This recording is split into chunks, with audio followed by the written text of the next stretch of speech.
ఇప్పుడు మనము very very important ఫేజ్లోకి పోతున్నాం. ఆ ఇంపార్టెంట్ ఫేజ్ ఏంటంటే కౌంటింగ్ డే. ఈ కౌంటింగ్ డేకి సంబంధించి కూడా నిన్న గౌరవనీయులైన కలెక్టర్ గారు, గౌరవనీయులైన మా కడప జిల్లా ఎస్పీ గారు నిన్న ఒక మీటింగ్ కండక్ట్ చేశారు. అందులో అన్ని రాజకీయ పార్టీ నాయకుల యొక్క అందరినీ పిలిపించి వాళ్ళని ఎలాంటి మనము నెక్స్ట్ ఫేజ్కి ఎలాంటి యాక్షన్స్ తీసుకోవాలి, మీరందరూ ఎలా కోఆపరేట్ చేయాలి అనేటటువంటి విషయాలపైన చాలా సుదీర్ఘంగా వాళ్ళకి ఇన్స్ట్రక్షన్స్ ఇవ్వడం జరిగింది. నాయకులందరూ కూడా కోఆపరేట్ చేస్తామన్నారు. అదేవిధంగా కోఆపరేట్ చేస్తారు కూడా. కడప జిల్లా నాయకులందరూ కూడా వాళ్ళందరూ కూడా పోలీసులకు, వ్యవస్థకు ఖచ్చితంగా సహకరిస్తారనేటటువంటి ఒక అభిప్రాయం ఖచ్చితంగా మనం ముందు నుంచి చూస్తూనే ఉన్నాం. ఇప్పుడు కూడా అదే ఉంటుంది. మా తరపు నుంచి ప్రజలకు, నాయకులకు, అందరికీ ప్రెస్ మీడియా ద్వారా నేను తెలియజేసింది ఏంటంటే, మనము ఆ 3వ తేదీ మధ్యాహ్నం నుంచి టోటల్ టౌన్లో లాడ్జెస్ కానివ్వచ్చు, ఫంక్షన్ హాల్స్ కావచ్చు, ఇతరత్ర ఏదైనా సరే గెస్ట్ హౌసెస్, పొలిటికల్ పార్టీస్ లీడర్కి సంబంధించి ఏదున్నా కూడా అవన్నీ కూడా అందరూ కూడా వెకేట్ చేయాలి. Out of the Kadapa city ఉన్నటువంటి వాళ్ళను ఎవరిని కూడా అలో చేయటం లేదు. నెంబర్ 1. ఆర్టీసీ బస్సెస్ కూడా ఆ రోజు బయట నుంచే ఆపరేట్ అవుతాయి.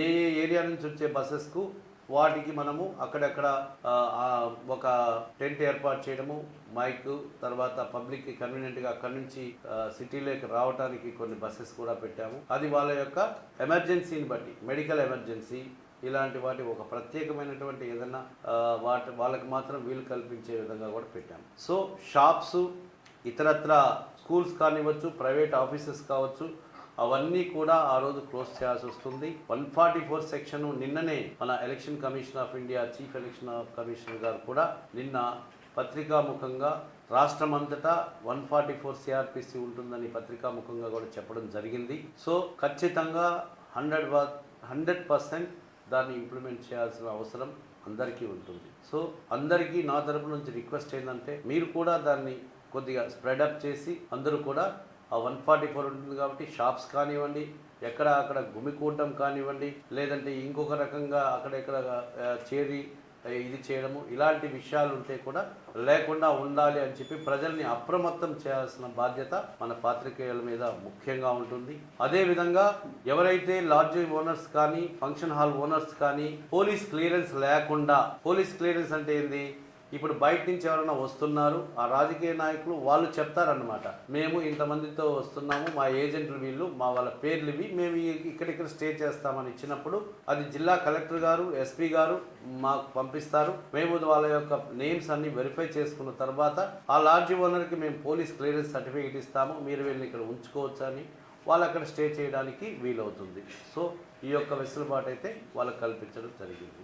నెక్స్ట్ కమింగ్ టు అందరూ జిల్లాలో ఉన్నటువంటి నాయకులకు, జిల్లాలో ఉన్నటువంటి ఏజెంట్స్ ఎవరైతే వస్తారో, జనరల్ ఏజెంట్స్ కావచ్చు, లేదంటే ప్రజలు ఎవరు కూడా వితౌట్ పోలీస్ పర్మిషన్ లోపలికి వచ్చేదానికి వీలు ఉండదు. అది కలెక్టర్ గారు మాకు ఒక లిస్టు ప్రొవైడ్ చేస్తారు, వాళ్ళు మాత్రమే మేము లోపలికి అలో చేస్తాము. తర్వాత సోషల్ మీడియాలో ఎవరైతే అనవసరమైనటువంటి రెచ్చగొట్టే విధంగా అబద్ధాలు ఇలాంటివి ఎవరైతే చెప్తారో వాళ్ళపైన ఖచ్చితంగా ఏదైతే నేరం ఉంటుందో, ఏదైతే నేరం జరుగుతుందో దాని పర్యవసానంగా ఆ కేసులో కూడా వాళ్ళని మనం ముద్దాయిలుగా పెట్టడం జరుగుతుంది. ఎందుకంటే ప్రోత్సహించారు కాబట్టి, అబద్ధాలు చెప్పారు కాబట్టి వాళ్ళని కూడా ఆ యొక్క కేసులో వాళ్ళని ముద్దాయిలుగా పెట్టడం జరుగుతుంది.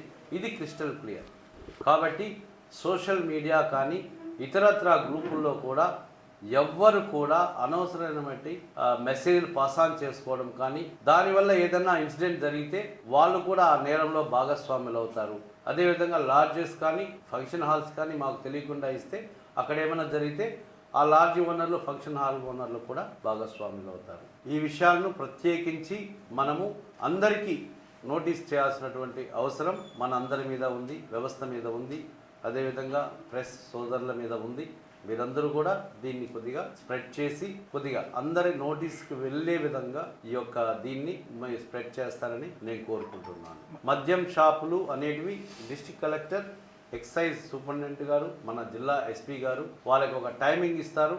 ఆ టైమింగ్ ప్రకారం క్లోజర్కే దాని ప్రయత్నం చేస్తున్నారు. క్లోజింగ్ కూడా అయిపోవచ్చు. జిల్లా నలుమూలల నుంచి వచ్చేటటువంటి ప్రతి ఒక్కరికి పోలీస్ వ్యవస్థ తరపున కడప టౌన్లో ఈవీఎంస్ ఉంటాయి కాబట్టి ఈ కడప టౌన్లో వాళ్ళు రావటానికి ఉంటే తప్పకుండా మీ లీడర్ ద్వారా జిల్లా కలెక్టర్ గారు ఎస్పీ గారు ఇద్దరు కలిసి ఓకే చేసిన తర్వాత వాళ్ళు మాత్రమే టౌన్లోకి ఏ వెహికల్స్లో వస్తారు అవన్నీ కూడా మనం అలో చేయడం జరుగుతుంది. వాళ్ళు మాత్రమే రావడానికి చూడండి.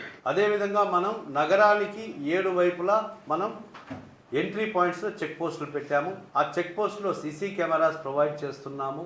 ఓన్లీ బస్సెస్ రావు, ఆర్టీసీ బస్సెస్ నాట్ అలౌడ్, అదేవిధంగా heavy vehicles not allowed, only బైపాస్ల ద్వారా అవి వెళ్ళిపోతాయి. ఎక్కడ కూడా ట్రాఫిక్కి అంతరాయం ఉండదు, వాళ్ళు వెళ్ళిపోతుంది. ఎవరైనా టౌన్లోకి రావడానికి కూడా మనం ఆర్టీసీ వాళ్ళతో మాట్లాడి ఎవరికైతే అర్జెన్సీ ఉందో వాళ్ళకి ఒక వ్యవస్థను ఏర్పాటు చేయడం జరిగింది.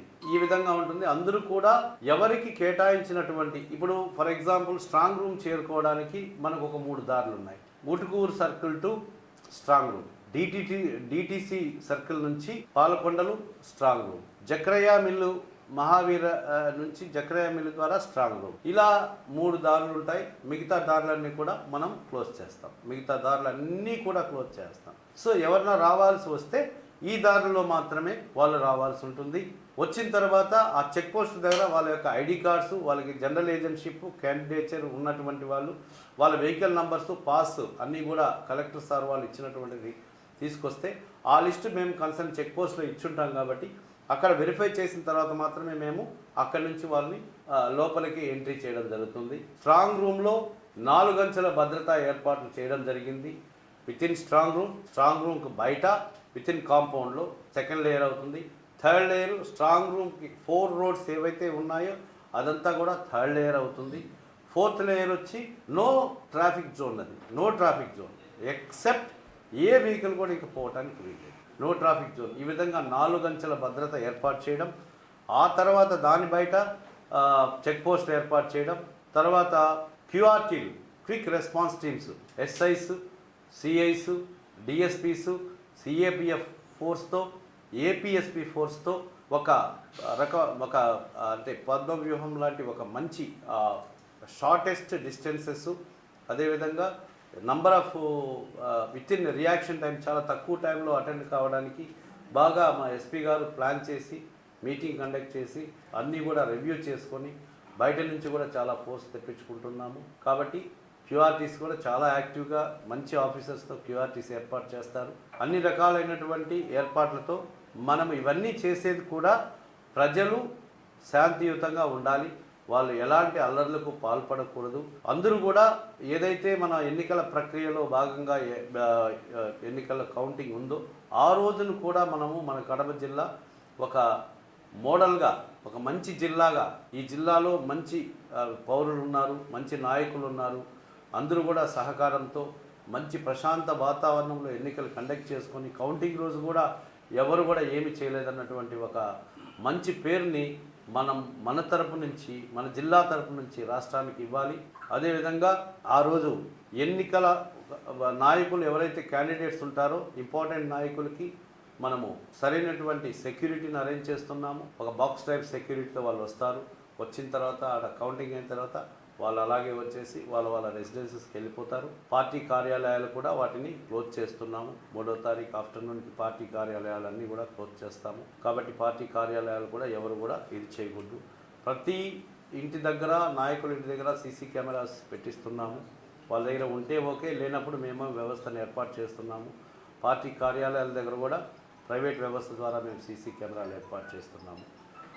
4వ తేదీ కానీ 3వ తేదీ 4వ తేదీ సాయంత్రం కానీ ఎటువంటి ప్రొసెషన్స్ కానీ ర్యాలీస్ కానీ పర్మిట్ చేయరు. డిస్ట్రిక్ట్ ఎలక్షన్ ఆఫీసర్ అయితేనేమి, జిల్లా ఎస్పీ గారు అయితేనేమి, ఎలక్షన్ కమిషన్ ఆఫ్ ఇండియా అయితేనేమి, స్టేట్ ఎలక్షన్ కమిషన్ కానీ no processions, no rallies on the day of counting అన్నటువంటి ఒక దీన్ని డెసిషన్ తీసుకున్నారు. ఈ డెసిషన్ని మనమందరం గౌరవించాలి. ఒక పౌరుడిగా మన యొక్క బాధ్యత. ఒక చట్టాన్ని గౌరవించడం అనేది రాజకీయ నాయకులకు, పౌరులకి చాలా ఇంపార్టెంట్ అది.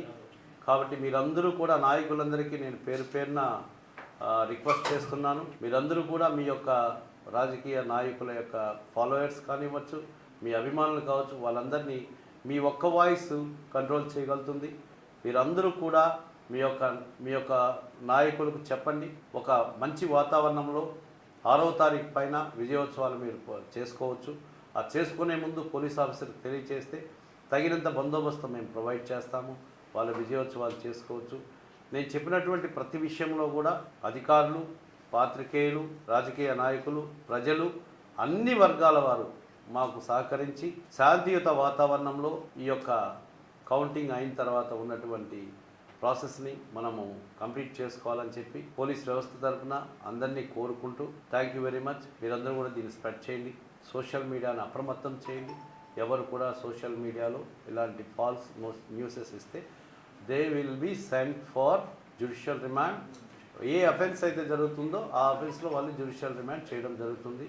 ఆల్రెడీ మనం దాన్ని చేస్తున్నాము, ఖచ్చితంగా చేస్తున్నాము. పోలీస్ చాలా పర్ఫెక్ట్గా, చాలా న్యూట్రల్గా, చాలా ఖచ్చితంగా లీగల్ పర్వ్యూలో చాలా నిబద్ధతతో పనిచేస్తుంది. ఇంతకు మించి ఎటువంటి అపోహలు కానీ ఎలాంటి ఇది కానీ మీరు తీసుకోవాల్సిన అవసరం లేదు. సో మీరు వీటన్నిటినీ ప్రొపగండా చేసి ఖచ్చితంగా ప్రతి ఒక్క ఇంటికి, ప్రతి మనిషికి ఈ యొక్క న్యూస్ వెళ్ళేటట్టు మాకు సహకరిస్తారని చెప్పి పోలీస్ వ్యవస్థ తరఫున, అదేవిధంగా జిల్లా అధికారుల తరఫున రిక్వెస్ట్ చేస్తూ thank you one and all.